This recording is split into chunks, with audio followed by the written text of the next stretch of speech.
Big Boss ఇచ్చిన remuneration కన్నా acting ఎక్కువగానే అదరగొట్టేస్తున్నారు Bigg Boss contestants. Bigg Boss reality show season 7 latest ప్రోమోని రివీల్ చేసుకుంటూ వచ్చేశారు. వచ్చే రాగానే నామినేషన్ ప్రక్రియ అంటూ కంటెస్టెంట్స్ మధ్యన భయం మొదలుపెట్టి ఆఖరికి సీక్రెట్ టాస్క్ అంటూ గొడవలు కూడా పెట్టేశాడు బిగ్ బాస్.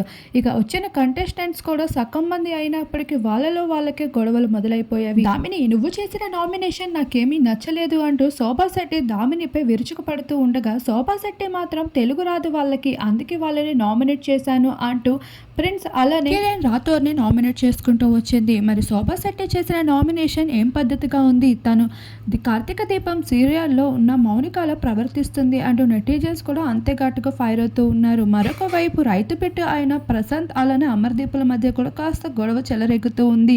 ఇంట్లోకి వచ్చినప్పటి నుండి మీకు నచ్చిన పనులన్నీ చేస్తూనే ఉన్నాను, ఏ మాట కాదనుకున్నా, అయినా నాతో ఇలా చేస్తున్నారేంటి అంటూ ప్రశాంత్ పై అమర్దీప్ అయితే ఫైర్ అవుతూ వచ్చేసారు. అమర్దీప్ పై ప్రశాంత్ ఫైర్ అవుతూ కనిపించేశారు. ఇలా గొడవల యుద్ధం అయితే మొదటి రోజే చెలరేగిపోతూ ఉన్నాయి.